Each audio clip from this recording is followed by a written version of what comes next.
மல்லி நேயர்களுக்கு வணக்கம். நம்ம மல்லியோட சூழ்ச்சினால இந்த ராஜேஸ்வரியோட தலையெழுத்தே மாறப்போகுதுங்க. ஏன்னா திட்டம் போட்டு நம்ம விஜய நம்ப வச்சு மோசம் பண்ணி, இந்த விஜய் கிட்ட இருக்கிற மொத்த சொத்து பத்த ஏமாத்தி வாங்கினத இப்ப கூடிய சீக்கிரத்துல நம்ம வெண்பாவோட பேருக்கு மாத்தணும்னு நம்ம மல்லி வந்துட்டு முடிவு பண்ணியிருக்காங்க. ஏன்னா நம்ம மல்லி இந்த ஒரு வீட்டுக்குள்ள வந்ததும் ஒரு கெட்ட காலம் நடந்ததுக்கு முன்னாடி கூடிய சீக்கிரத்துல ஒரு நல்ல காலம் நடக்கணும். இதுக்கு முன்னாடி வந்துட்டு இவ்வளோ நாளா நம்மளுக்கு பண்ணிட்டு இருந்த எல்லா துரோகத்துக்கும் இன்னைக்கு நான் முற்றுப்புள்ளி வைக்க போறேன்னு நம்ம மல்லி இவ்வளோ ஆக்ரோஷமா பேசிட்டு இருக்காங்க.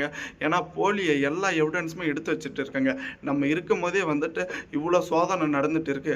கூடிய சீக்கிரத்தில் நானோ இல்லை நீங்களும் ஏதாச்சும் தவறிட்டாவா நம்ம வெண்பாவோட நிலைமை என்ன ஆகும்? நம்ம வந்துட்டு நீங்கள் விட்ட மொத்த சொத்து பத்தம் வெண்பாவோட பேருக்கு மாற்றணும்.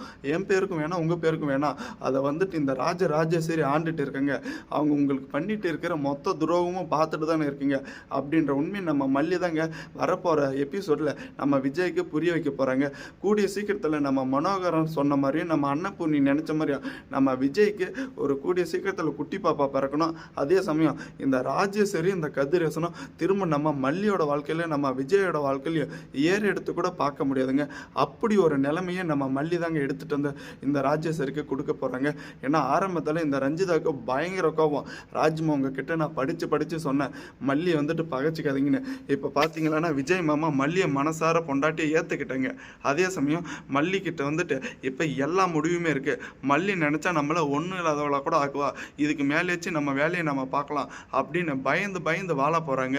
ஆனால் கூடிய சீக்கிரத்தில் நம்ம அரவிந்த் சார் ஒரு முற்றுப்புள்ளி வச்சுட்டு இருக்காங்க இந்த ராஜேஸ்வரிக்கு இந்த ரஞ்சிதாவுக்கும். ஏன்னா பல நாள் திருட ஒரு நாள் வெளி வருவான். ஆனால் இந்த ஒரு திருட்டு பயத்துலையும் எதுக்குடா நம்ம இந்த ஒரு தப்பை பண்ணோன்னு நம்ம ராஜேஸ்வரியோட மனசு குற்ற உணர்ச்சியாக உறுத்திட்டே இருக்குங்க. ஏன்னா கண்டிப்பாக வந்துட்டு நம்ம ராஜேஸ்வரி அடுத்தபடியாக நம்ம மல்லியும் விஜயும் பிரிக்கணும் அப்படின்னு தான் ஒரு சதி திட்டத்தை போடுவாங்க.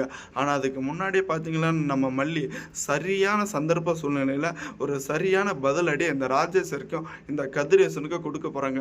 இவ்வளோ நாளாக நம்ம விஜய் மேலே ஒரு பொய் சாட்சியை வந்துட்டு கொடுத்து இல்லாத பொல்லாத்தால சொல்லி ஜெயில் தண்டனை அனுபவிச்சாங்க. ஆனால் இப்போ பார்த்தீங்கன்னா நம்ம இந்த ராஜேஸ்வரி அடுத்தபடியாக என்ன பிளான் போடுவாங்க அப்படின்ற உண்மையும் நம்ம மல்லி வந்துட்டு புரிஞ்சுக்கிட்டாங்க. நீங்கள் மறக்காமல் நம்ம சேனலுக்கு புதுசாக வந்திருந்தால் சப்ஸ்கிரைப் பண்ணுங்கள், பெல் ஐகானில் தட்டிக்கோங்க. தேங்க்ஸ் ஃபார் வாட்சிங் மல்லி நேயர்களுக்கு.